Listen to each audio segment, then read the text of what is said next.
పట్నం నుంచి పల్లెల వరకు కాంగ్రెస్ పరిస్థితి దారుణంగా తయారైంది.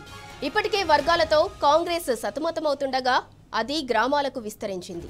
ప్రతి నియోజకవర్గంలో కనీసం 4కి పైగా నేతలు వర్గాలుగా విడిపోవటం హస్తం పార్టీకి తలనొప్పిగా మారింది. మరోవైపు రుణమాఫీ, రైతు భరోసా, ఇందిరమ్మ ఇళ్ల ఎంపిక విషయంలో ప్రజల నుంచి తీవ్ర నిరసనలు వ్యక్తమవుతున్నాయి. కాంగ్రెస్ ప్రభుత్వం మాత్రం ప్రజల నిరసనలు పట్టించుకోకపోగా సొంత పార్టీ గొడవలతో ఆగమాగమవుతోంది. ఖమ్మం, కరీంనగర్, రాజన్న సిరిసిల్ల, ఆదిలాబాద్ జిల్లాల్లో కాంగ్రెస్ నేతలు కుమ్ములాటుకుంటున్నారు. ఒకరిపై ఒకరు విమర్శలు చేసుకోవడంతో మాటలు ముదిరి పరస్పర దాడుల వరకు వెళ్తున్నాయి. ఆయా జిల్లాల్లో కాంగ్రెస్ గొడవలపై మరింత సమాచారం తెలుసుకుందాం.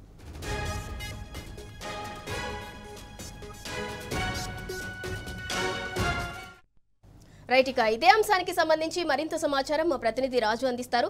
రాజు, రాష్ట్రంలో ఇవాళ ఎక్కడ చూసినా పట్నం నుంచి పల్లెల వరకు కూడా కాంగ్రెస్ గొడవలే కనిపిస్తున్నాయి. ఎందుకు అసలు ఈ గొడవలు ఏంటి? దానికి సంబంధించిన డీటెయిల్స్ చెప్పండి.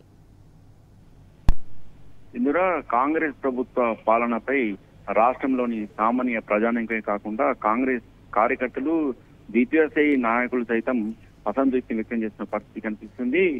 నిన్న ఆదిలాబాద్ జిల్లాలో జరిగిన ఆదిలాబాద్ జిల్లా కాంగ్రెస్ పార్టీ జిల్లా స్థాయి కార్యకర్తల విస్తృత స్థాయి సమావేశంలో పలువురు కాంగ్రెస్ కార్యకర్తలు, ద్వితీయ స్థాయి నాయకులు పార్టీ రాష్ట్రాయి నాయకుల ఎదుట తమ ఆవేదన వ్యక్తం చేయడం జరిగింది.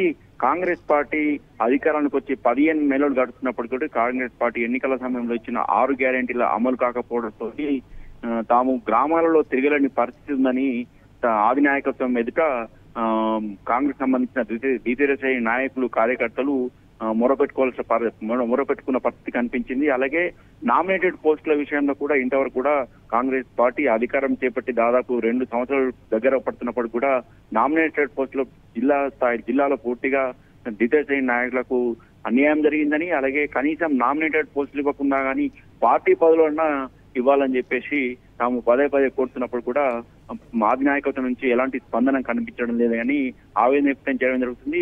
ఉమ్మడి ఆదిలాబాద్ జిల్లా వ్యాప్తంగా చూసుకుంటే మాత్రం 4 జిల్లాల్లో కూడా పూర్తి స్థాయిలో ఎక్కడికక్కడ గ్రూపులు ఉన్న పరిస్థితి కనిపిస్తుంది. ఇప్పటివరకు కూడా జిల్లా అంటే అధికార కాంగ్రెస్ పార్టీ ప్రభుత్వం ఉన్నప్పుడు కూడా కనీసం జిల్లా కాంగ్రెస్ పార్టీకి సంబంధించిన అధ్యక్షుడిని కూడా నియమించలేని పరిస్థితి ఉంది. అలాగే కార్యవారిని కూడా ఇంతవరకు కూడా ఏర్పాటు చేయడం లేదు.